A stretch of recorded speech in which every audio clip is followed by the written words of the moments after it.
Here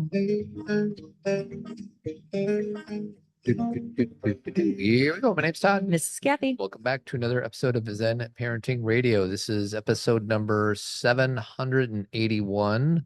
Why listen to Zen Parenting Radio? Because you'll feel outstanding. And always remember our motto, which is the best predictor of a child's well-being is a parent's self-understanding. On today's show, I think we have the title, You, Me, and We. Yeah, I like that. But I also have some things I want to share before we get into the main content of it. Which is you, me, and we. We're going to talk about what that means. Yes. And it'll help with your relationships. I think your communication within your relationship. Yeah. High stakes relationship, low stakes relationship, but more kind of the high stakes. No stakes relationship. The no stakes relationship. I'm going to do this. Where's my sound effect? Tournament of bad. Tournament of bad. Tournament of bad. Old school. I've been meaning to bring this up to you for a while. I complain to you every time we're watching a sporting event. You know what I'm about to say? Okay, let me think. You complain to me every time you're watching a sporting event. This is so stupid. Why do they do this? No, I don't know what you're going to say. Sideline reporter. Oh, sideline report. Interviews. Sideline interviews. Doesn't matter if it's baseball, basketball, football. It doesn't matter. The coach doesn't want to be interviewed. Like they'll do it in halftime. That's what I was going to say. We need to put some parameters around this. When the game is over and they interview people, it makes sense. Yeah, that's fine. Okay. Yeah, like during the game interviews. The game, like when they're like, let's take it down to the coach. Yeah. And see how they think this first quarter's going. And the coach is in the middle of coaching. Right. They're like, it's going fine. The most generic, it's the most generic answer. And they even have it like in baseball, they will put a mic on the third baseman and the announcers will be talking to third baseman as he's fielding a ground ball. What? Yeah. Now, that's just really interesting. The guy must get paid to do that because, like, what if he makes an error? He's distracted talking to the announcer and a ball's getting hit towards him. Wait, are you telling me that a third baseman is playing baseball? Yeah. And he's talking to someone while playing baseball? Yes. I don't know how the team is okay with that. I don't know. You have got to be attuned to what's happening. Long games, 162 games, 3-hour games. It's just a lot of time. And, as on the field, you're constantly talking to your teammates. True. So, but it's very different when you think you're on national TV. Right. So, and they do it with outfielders. They do it with a bunch of people. So anyways, I'm not getting anything out of it. So I want them to change. So, or just the worst is I'm thinking about in the WNBA or in college basketball before, like I'm thinking about Caitlin Clark, like it would be halftime and she'd be like leaving and they'd like stop her and they'd be like, so what are you going to do in the second half? She's like, come on, play again and do our bet. Like she wants to go. Yeah. And I understand that to your point, there are contracts and obligations. Like I know, this has all been discussed ahead of time, but it just seems really, I don't like watching them. Yeah. I'm not getting any info. No, it's just dumb. It's just dumb. Okay. Second thing. Is it also a tournament of bad, this next thing? Yeah, this is another tournament of bad. I was excited for my burrito last night from Chipotle. Chipotle does not give this podcast any money. So this is just out of the kindness of our heart promoting Chipotle. And about a month or two ago, we talked about how we make our burritos. We order from Chipotle and then we kind of mix it up. And you get a bowl and you order a side tortilla. Yeah. And then you make your own burrito. In a frying pan and you melt some cheese on it. And it's really good. It's really special. And you are still doing that. I'm like, I'm too lazy. So my problem is I get a lot of stuff in my burrito. You sure do. And they've been breaking a lot. So I'm like, all right, I know I'm going to get all the salsa on the sides. Okay. Hoping that they won't break. Now, what happened was I got it and it was just a little baby burrito. Well, duh. You put everything on I wanted the maker to supplement some of the absence of my salsas with chicken, rice, beans, but they just kept the same amount. Now, how would they know any different, right? Well, and that's what they're supposed to do. Just because your burrito doesn't have a lot of stuff doesn't mean they're going to fill it up with more stuff. I'm not blaming them. I was like secretly hoping it would work out, but it didn't. So my next plan, because I even put double cheese on it, which helps. I think I'm going to pay for double meat next time. And then you can also just do the bowl, Todd, and make your own. Like do the bowl with chicken, because like half of my bowl is still there after I make my burrito. Yeah. So if you do the bowl and get the side tortilla, you can then fill it up the way you want to. I think you are asking someone who doesn't know you to read your mind. Yeah. Oh, that's totally true. Totally true. So yeah, my My goal of enhancing my burrito experience failed miserably, and I own it. Okay. I was just kind of hoping it would change things up, and it didn't. So if anybody has any good tips for me, let me know. Chipotle tips. Chipotle tips. We could do a whole podcast about this, Okay. and we're not going to, but last week on The Daily, which is a podcast, there was a podcast called The Push to Ban Phones in School. Okay. Okay. I'm just going to play about 30 seconds of it, and then we're just going to have a quick discussion about it. You good with that? Sure. And The phones are detracting from learning. And that is something that every teacher says. I mean, honestly, this seems kind of like a no-brainer. I mean, banning phones in school seems basically like something that, for the most part, everybody would agree with. It does seem like a no-brainer. And there are a lot of folks in favor of it, but there's also a lot of debate. And so, for example, we see that the majority of parents in surveys say that they agree that cell phone use should be limited, but 50% of parents say that there should be some cell phone access during school. And well, the laws are. so we're just going to just stop it there, and we're not going to have an exhaustive conversation about this. I just want it. So what it says in the summary is that 8 states have passed laws, issued orders, or adopted rules to curb phone use among students during school hours. And I just want to say I'm totally on board with this. Okay. And even our kid, our high schooler, they have a rule that if they are caught with their phone in the classroom, what happens? Do you remember? Well, why don't we say this a different way rather than the expectation Yeah. in our youngest daughter's high school now, and this wasn't the case when my other 2 daughters were at the high school, Yeah. were that they can't have their phone in the classroom or it has to be put away, not anywhere near them. Because it used to be that if you were done with your work, you could then go on your phone, Yeah. which seems crazy. Right. But it's what it was. So you can't have your phone in the classroom, but you can have it during passing periods and at lunch. Now, we were talking with my daughter about that. So it's less about then they'll do this to you and more about this is what the expectation is. Of course, there are kids who are pulling their phone out occasionally and breaking rules because that's what kids do. You know what I mean? Yeah. In the podcast, they were talking about how at the schools that can't have a cell phone, that there are actually people driving around in golf carts. Oh boy. We're getting texts. There's people driving around in golf carts, like going up to the kids and saying, come with me. Yeah. And then driving. Very aggressive. Yeah. Driving them to the office and then locking up their phone. So that's not happening at our daughter's high school, but they're trying to put some parameters around it, some boundaries around it. And I think it's a good start. And we may say, well, duh, you should have done it a long time ago. But again, that's how the culture moves. Like, there was when my youngest kids were, starting middle school or whatever, this wasn't an issue, Yeah. right? It wasn't that big of a deal. Well, and in the podcast, COVID had a lot to do with it. Right. Coming back from COVID. Right.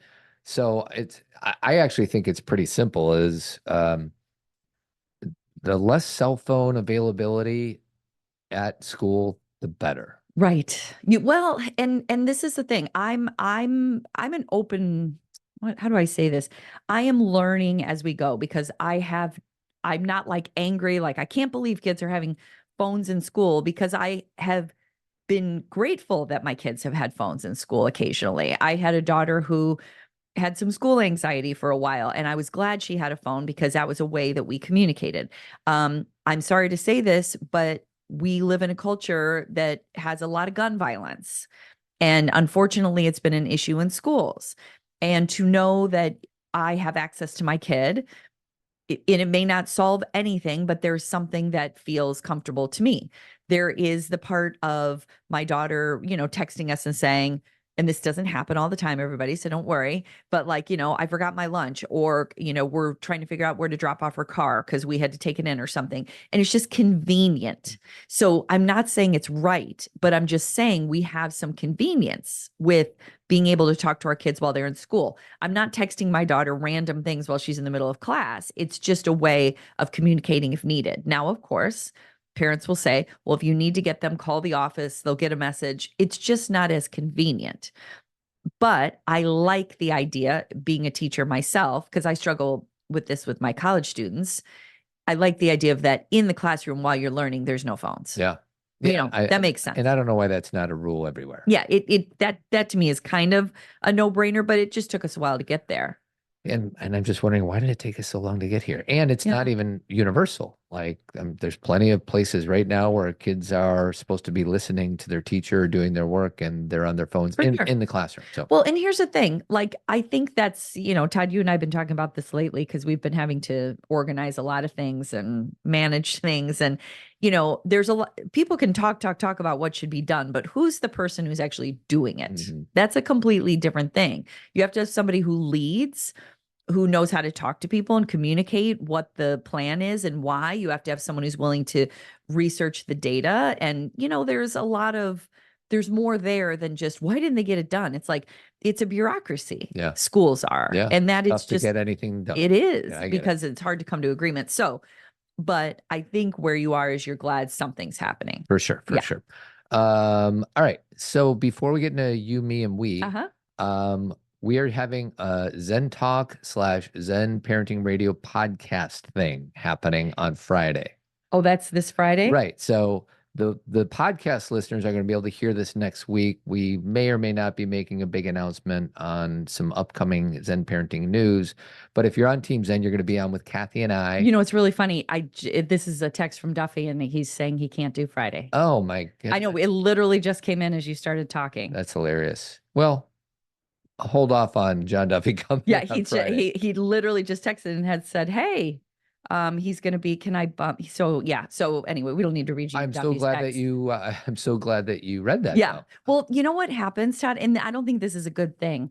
While we're taping, my messages pop up on my computer. Yeah. Why don't you? Yeah, and I need to change that, Yeah, right. but that's why I just I can see every time when you get a text in that your eyes go to the upper upper right-hand corner. I know. And I know I've lost you for a few seconds. But it's been this way always. So this isn't a new thing. No. But we will be doing our We Zen will be Talk doing this it, yeah. Friday. So if you're on Team Zen, Cathy and I will be there with you, supporting you, answering your questions. We have a new Team Zen member. It's Leanne from New Buffalo. Hi, Leanne. I'm so glad that she's on board. And if you want to know more about Team Zen, just click on the link in the show notes and you can learn more. It's actually Leanne and her partner, her husband, Yeah. and which is something we want you guys to know, because if you join Team Zen, your partner is part of Team Zen then too. That's right. So you don't have to buy it twice. It's like a 2-for-1 deal. Yeah. So anyway. Okay. You, me, and we. There's a lot of different directions we can go. You, me, and we. You, me, and we. Yeah, you said that right. I'm sorry. But why don't you start? Okay. So Todd and I have been having to, some work things and personal things where we've been having to figure out how to communicate effectively. It actually hasn't really been between us. It's been with other people, but we've been kind of discussing how best we can communicate with people so everybody feels heard, and so that we also feel like we are also including us and our needs in the conversation, and then recognizing how whenever we're having a conversation with someone, we're actively trying to engage the we aspect. Like, let's do this together rather than be against each other. So Todd and I have been really kind of practicing, not only together, but out in the world, like, how do we have these conversations? And we really just narrowed it down to, which I kind of just said in a longer way. You always start with you. So let's say you and I are having this conversation. Okay. So yeah, like, I feel like we should have a few of them to recognize what this really means. Sure. So you, me, and we. So you is when you're talking with someone, you first need to acknowledge them. Okay. Because a lot of times people jump too quickly into themselves. And so they go to me first. Like, someone will speak, like, Todd would say something to me and I would first say, yeah, but, well, I don't like that, right. or that doesn't work for me, or that's not okay, or you're not hearing me, or whatever. Versus the first thing you start with when you're communicating with someone is you. So if Todd said something to me, instead it would be, okay, so what you're telling me is it sounds like you're getting frustrated about this, or this is what's happening, and in real formal listening, we may say, is that correct? Mm-hmm. I don't do that. I think that that's really formal and can sometimes throw people off, but the whole point of you is ensuring that I am paying attention to what you're saying to me. And you don't have to say, is that correct? Say, hey, did I get that right? Is there anything I missed? You could you can make it conversational. I know. You're right. And I think everybody should. I'm glad it's you and I doing this podcast, because there is a certain way I do things, and then there's a way that Todd does things, and they're both fine. Yeah. Like I like it when, like, if I'm talking to you or somebody and I'm sharing something that's kind of important, and the person says, "Okay, you're really worried about your dad, and you don't know what you're going to do, blah blah blah." Is that everything, or is there a little bit more? Like, that feels good to me because I feel like they listened, and they're giving me a chance to, like, oh, is there any other thing I want to say to this person in this moment? Absolutely. So we're on the same page. Like, I do that also, but sometimes the way things come out is you can tell someone is using a technique. Mhm. And I hate that. Right. I don't like recognizing when people are using a technique on me. My kids don't like it. Other parents I'm working with don't like it. They want to be in discussion with someone. And I know that takes time because first you have to learn the rules, then you break the rules a little bit. First you have to learn how to do it. And sometimes you need to utilize a technique. But I'm sometimes I'm not hard on Todd. Well, I don't know. Am I hard on you about this? Sometimes Well, I point out a lot that I can feel Todd's technique. And coming at me. my thing is, I would rather awkwardly use a technique than not do anything. And I know that there's a world in between those two things. But if I'm just gonna be like, if I just say, yeah, but what about this? That's me just kind of getting defensive, sharing my own piece. Right. Obviously, the more conversational, the more normal I can make reflecting back to you that's better. But if you're giving me one of two options, I would rather be awkward using technique than just go straight to me thinking about what I need to share without understanding what it is that you just shared. I agree. I just, I know, again, just because I talk to people and work with people don't always like it. Right. That's all. Yeah. That's all I'm saying I is get that it. especially young kids or teenagers. Yeah. They're like, Mom and Dad, you're using a technique. Yeah. So but you're right. It's better than the alternative, Right. which is not acknowledging at all. That Right. sucks. Okay. So you is, like we were just saying, a reflective listening, dialogue, technique, whatever, just where you're Or saying, validating whatever it is that validating. they're saying. Yeah. Right. Like a validation of I heard you first. So you is I was listening to you, I heard you first. Yeah. Me is now I'm going to share, and you're not going to say these words, but now you're going to share your sense of self or your boundary or your viewpoint, not in a contentious, what's the word I'm looking for? Contentious? Not in a contentious way, but in the reason that this me is so important in between, and because this is something, Todd and I made this up, by the way. I don't know. Maybe this exists somewhere else. I'm sure if we Googled it, we'd be able Maybe to we'd be able to find this, but through conversation, we figured this out because the reason that the me is so important, and I'm circling it on my piece of paper right now, me, is because especially for someone like Todd, who sometimes struggles with boundaries in a conversation that is personal, where he'll jump really quickly to, well, this is what they need, so this is what I'll do, or this is what you're saying, so I guess I'm done. And he sometimes forgets about himself, as do I. So you can reflect this back to me when I forget about myself. Mhm. And so I think it's really important that if we're going to get to a we got to make sure we include ourselves in this process. So for example, this Todd says something to me, I say back to him, yeah, it sounds like what you're saying is this. That makes sense to me. I understand why you're there.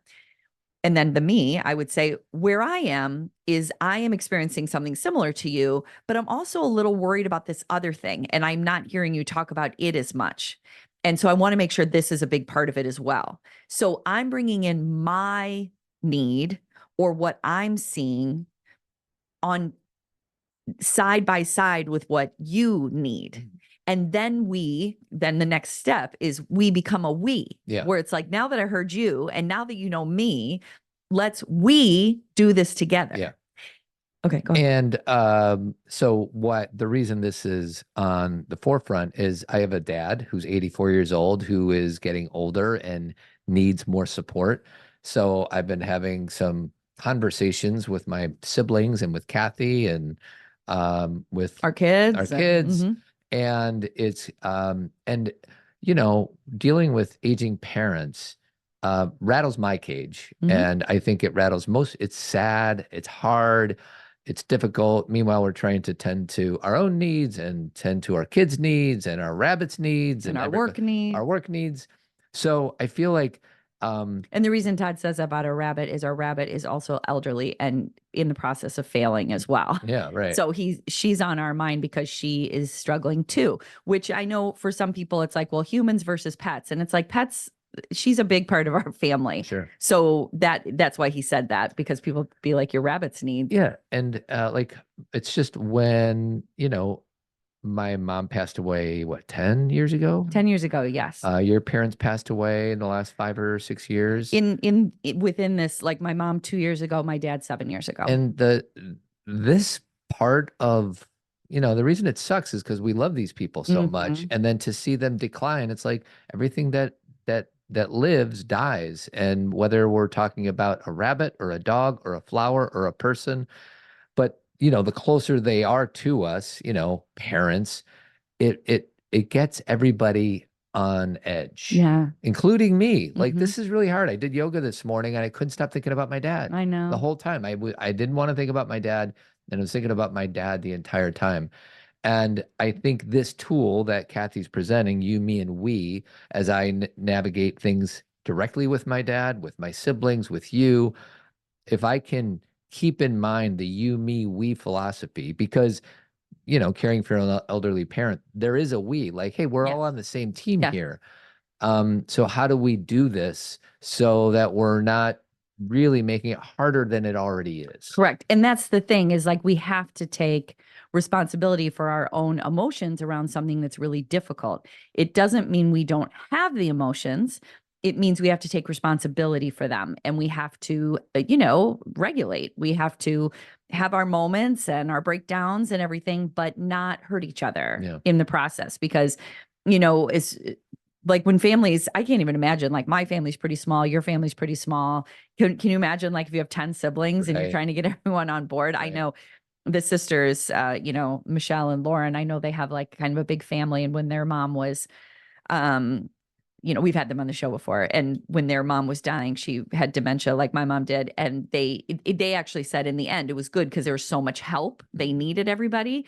But I just think about, with all the things you and I deal with when it was my parents or with your dad now, can you imagine, like, onboarding everybody with all this information? It's very hard. Well, getting everybody on the same page. On the same page. Because just because, like, hey, this is what I think is in my dad's best interest for the next 12 months. Doesn't mean I'm right. Correct. I'm making my best guess. And you're making your best guess. And my sister and brothers are making their best guesses. But we have to make a unified decision together. Right. And the decision making, for lack of a better term, the decision making rights are very ambiguous when it comes like this. It's not like my dad's like, okay, when I get to be 84 and I'm struggling, this is how I want it to go. Like, this doesn't happen. Most decision making is at this thing, when we're talking about end of life, most decision making is because of crisis.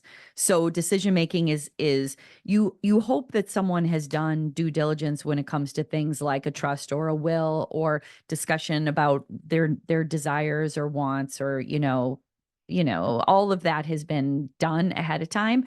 And that's something that a lot of people don't have the luxury of that. Some people pass and none of that's done, right?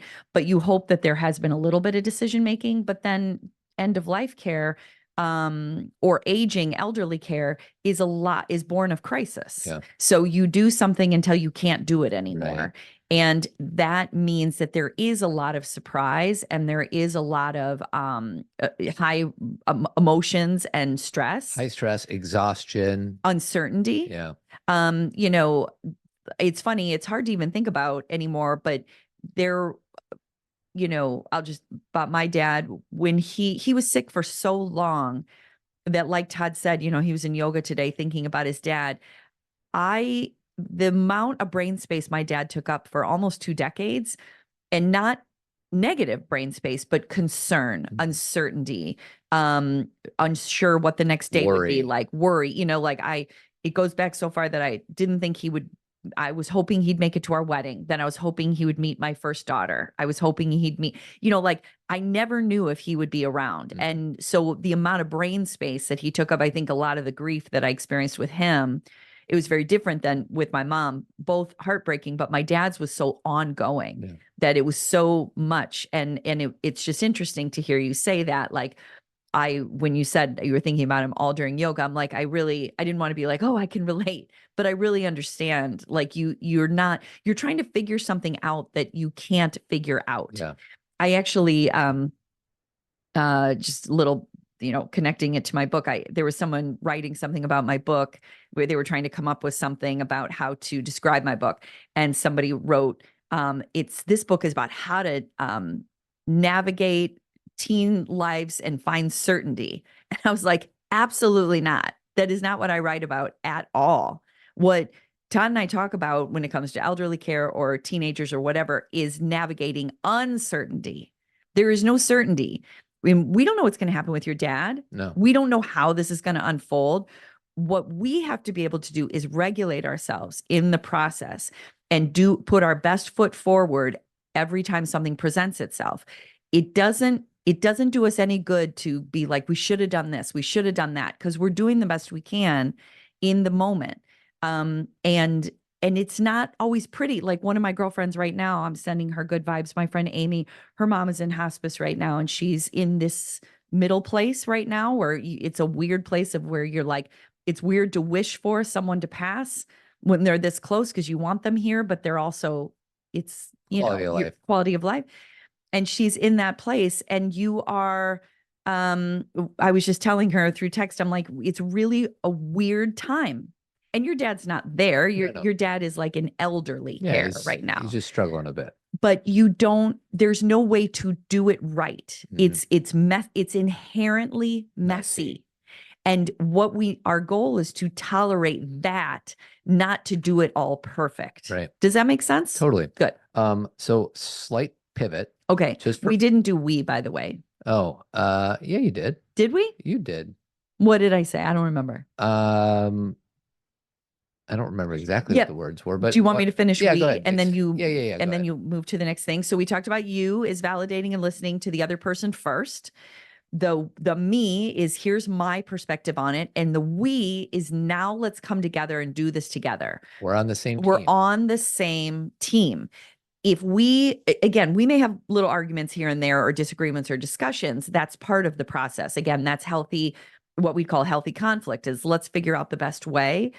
But the goal is to have not a lot of that because our energy needs to go toward this other person. Right. And having a lot of infighting or wanting to win or overwhelm is it takes energy from everybody when they're trying to do something for this person. Right. So, and that's just about elderly care when it comes to like relationship. Like if Todd and I, if this had nothing to do with his dad and it was just between Todd and I, it'd be the same thing. I would say something to him or he would say something to me. I would validate what he said. I would bring my perspective. And then I'd say, how are we going to do this together? Yeah. Because the biggest problem in a relationship, one of the huge identifiers that things are going to go south is if you think it's me against you. Yeah. I'm thinking of Gaddis's book, Getting to Zero, and he talks about the boats. And there's times when I'm rowing my boat in one direction, you're rowing your boat in the other direction. Yeah. Like we're not getting anywhere. Right. We have to realize, can we get in the same boat and row in the exact same direction as best we can in this, whatever this issue is that we're doing? And think about how much time we spend rowing our own boats, defending our own positions. Well, and not only rowing our own boats, but trying to row ours faster than the other person and trying to make our boat more beautiful and trying to like make our boat the right boat. Like there's so much energy behind I'm right. And that is by definition, that is an example of insecurity, which is I need the external validation that I'm doing this right versus a we, which is we're in the same boat. Let's decorate this boat together. You do one side, I'll do the other side. When you're tired, I'll take over. When I'm tired, you'll take over. Let's do this as a team. And it's not always just 2 people. It's 4 people, 5 people. Let's work to help each other. And that way we're all going toward the same place and our energy is being utilized effectively and efficiently. And I feel like sometimes we don't even know where we're rowing. That's uncertainty. Like for my dad, like it'd be great. Not that I'm going to sit down and write a vision statement for the last 5 years of my dad's life or something like that. But let's connect with, I'll just make something up. I want to connect with him in an authentic way. I want him to be as comfortable as possible. I want him to get as much out of life as he possibly can. And if we can kind of like have that as our North Star, me and you and my siblings and my daughters, like, let's figure out how to get there. But that's my vision. And I would think that everybody else's vision would be something similar to that. Well, it is. And I think there is, as you and I always discuss, the difference between the vision and the plan and the reality. Yeah. And with your dad, it's not always, Well, we could have a plan. but yeah, we and just he don't doesn't know. follow the Right, plan. Yeah. And so that's why we want to talk about, it's going to be messy for everyone. Even if everyone's on the same page all the time, there's still the grief. There's still the, the uncertainty of what comes next. It's just inherently difficult. And I think what we fight against a lot is it shouldn't be this hard, or why is this difficult, or I'm uncomfortable. And I'm like, yes, This is hard. that is what it is. So now you need to figure out how to manage that uncertainty, how to get some sleep, how to drink your water, how to go for a walk, how to support someone else, how to, like, one of my favorite things to do is when I'm really struggling is check in with other people. And that's just me. I'm not saying you have to do that, but there's something that I feel like humanizes, like, oh, somebody else is going through something as well. And I am going to, I feel like I find this balance when I understand that we're all dealing with something. Yeah. Then I feel more in a norm. And I feel like I can I get energized by that. Yeah. So before Todd moves, just for clarity, me, and then we. And then we do that over and over and over again. Todd and I may do you, me, and we 50 times in a day. Yeah. And it's not always that contrived where it's like we're it doesn't look like we're going through a dynamic, but and I do this with my girls. They call me, they're upset about something. I'm like, it sounds like you're really upset about this thing. This is really bothersome. And I get that. And then I may say, you know what, right now I have a call. So I have to take that first because I really want to get into this with you. And I'm going to call you back in 30 minutes. And then we'll figure this out together. Okay. So you see, like, so I'm not going to like give up, I'm going to let them know I have things. Yeah. You don't want to too. give yourself up. Correct. Yeah. And I'm not doing that. I'm doing that because it's real. If I can talk to him, I stay on the phone. Yeah. But if I do have to go, I can bring myself into the equation because let me say this last thing. If you do not bring yourself into the equation, if you're just doing you and we, or just you, Mm-hmm. you will get resentful. Yeah. You will not have boundaries. You will be overpowered by somebody else's needs. And so that me, I circled it 3 times, Todd. Me. Yeah. Oh, look at all the hearts. I didn't even realize I was drawing hearts. So you, isn't that weird? You, me, and we. So anyway, that's it. So pivoting is staying in the same topic. Okay. I did a little research. Okay. I said, what are the top 10 common obstacles families face when dealing with aging parents? Okay. I could probably guess. And I'm sure you can. Okay. Yeah, well, you want to go ahead and, well, let me just go run through it. I want to guess. I'd ahead. like it to be a game. Go ahead, sweetie. Okay. Because I'm not going to get them all. Sure. The obstacles are money. Yep, that's number 3. Okay. The obstacles are sadness or grief or the emotional volatility. Stress, that's Okay. 5. Communication. That is number 1. Yeah, communication is and that's what Todd and I are talking about Yep. here. I would talk about support, like having caregivers, people to help. That's not on there, but I think it goes with what we're talking. Okay, so you do the rest of them. So just start you from the said top. communication challenges. That's number 1. Number 2 is role reversal. Oh, huge. You become the parent. Not so much in my relationship with my dad. So, But I did. My parents were parents, and then it got flipped. yeah, right. So role reversal is Mhm. number 2. Financial strain. You said that. That's Uh-huh. number 3. Number 4 is healthcare decisions. So hard. 5 is emotional stress. You said that. Cognitive decline. Yeah. Yeah. Living arrangements. Huge. That's where we are where right we now. are right now with my Mhm. dad. Sibling disagreements. Yes. Legal and ethical considerations. So that's the will and all that Yep. stuff. And we buttoned that up with my dad a while ago. So that's good. So we can check that one up. And then just time constraints. Like we're dealing with a lot of different, other stuff in our lives. And then all of a sudden this big, huge time consumer drops in front of us. And I had to something's gotta cancel give. on a birthday party today. yeah, And we had to give up 2 meetings. And when I'm saying that, that's not like, oh, feel sorry for us. It's the reality. yeah, It's like, that's the other part is like, there were, when you're supporting somebody, and, you know, same with children, right? Someone who's elderly, it's hard to keep a regular pattern of life. Yeah. Things get messed up, and we may say, oh, you know, and it's very, if you're in a workspace, if you like are someone who goes to work at a certain time and comes home and as a boss, that can be hard for them to understand.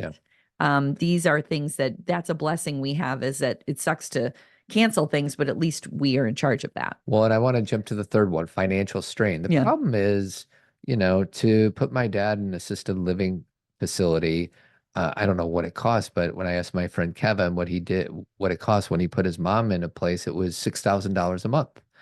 And if you do that math, 6 times 12 is $72K a year.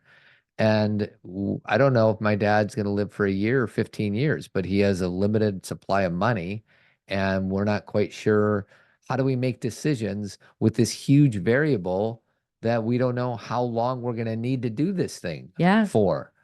I think you're preaching the choir. I think that every conversation we have with people who, and by the way, my parents' care was much more than that, much more than $6,000, because my dad had so many health needs and my mom had dementia. So it's like you have this extra care that you have to do. And then that's just the established care. Yeah. That's not like there's so many other things. Well, and I also think that there's this, and I might end up being delusional when I am older. I think my dad still thinks he's like 68 years old. For sure. And I think a lot of older people think that I don't feel 52. How old am I? 52? Yeah. I still feel like I'm a 25-year-old idiot. Now, of course, my life has evolved in a way where I have a lot of responsibilities, but I don't feel 52. And I'm guessing I won't feel 84 when I'm 84 years old. And I'll think that my capacity is different than it actually is. Correct. And it's super tricky to try to convince a loved one, actually, Dad, you do need to use the walker.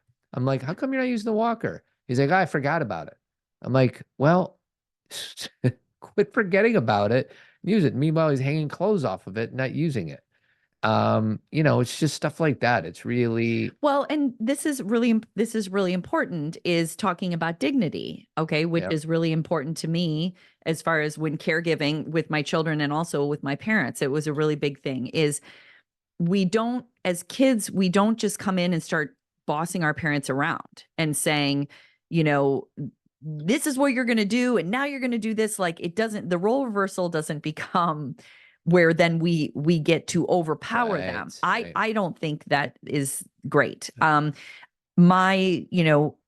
With my mom with dementia, it was different because we definitely did have to, anyone who's had a parent with dementia or someone, you kind of understand what I mean, but like, you do have to guide them accordingly and live through their story, but also guide them in a way that's safe for them. That's a whole different thing. But with my dad, who didn't lose any of his cognitive capacity and was just physically enabled or disabled, it's more of it's communication and expectation and what can we do, and honoring where he is, which is what you're having to do with your dad, which is, you know, and I understand why kids are like, oh, but we have to take over because this has to work this way. But we're talking about a human being, just like we are with our children.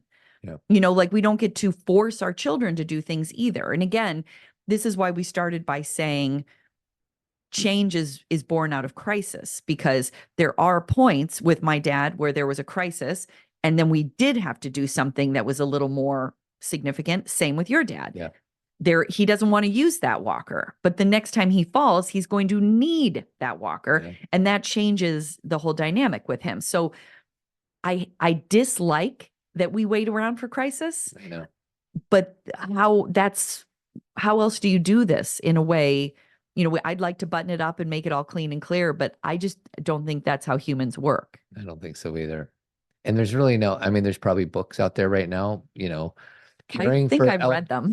Caring for Elderly Parents for Dummies book. It probably exists. So there's probably a rule book out there. But even if I read 10 of those rule books, every situation, every family is different. So you can empower yourself with some information, and at the same time, you just don't know. Well, and it's no different than the parenting books. Yeah. The parenting books also say, do this, do that, put them to bed at this time. It doesn't work that way. To your point, you can get some tips and it may open your eyes to something you didn't recognize before. Like you may get something that is helpful. It's not a waste of time. I write parenting books, so obviously I want to support the cause, but there's no way that it gets you out of feeling what you have to feel, Right. which is oftentimes discomfort, uncertainty about where things are going, dealing with unpredictability, handling your emotional regulation. You don't get out of that. And I really do believe that as challenging as this process can be, it is why we're here. Yeah. Like, I know depending on where people live and everything, they can't always be as hands-on as others. But this is why we're with people, to help people transition into new stages of life, Right. or for those who are in hospice to transition out of life. And, this is why we're here. We do this for people. And sometimes, and again, believe me, Todd and I have been doing this for a long time. It gets old, where you feel like I said, after my mom died, I'm like, I just want to think about being my age for a while, because I've been thinking about being an old person for so long, because my parents have been not doing well, and your mom died, and I was like, mortality is too much for me right now. And at the same time, it is too much sometimes, but I'm not resentful of doing it, because that's what we do. We just need breaks. Yeah, it goes in waves. My stepfather passed away. Geez, JC's 21 years old.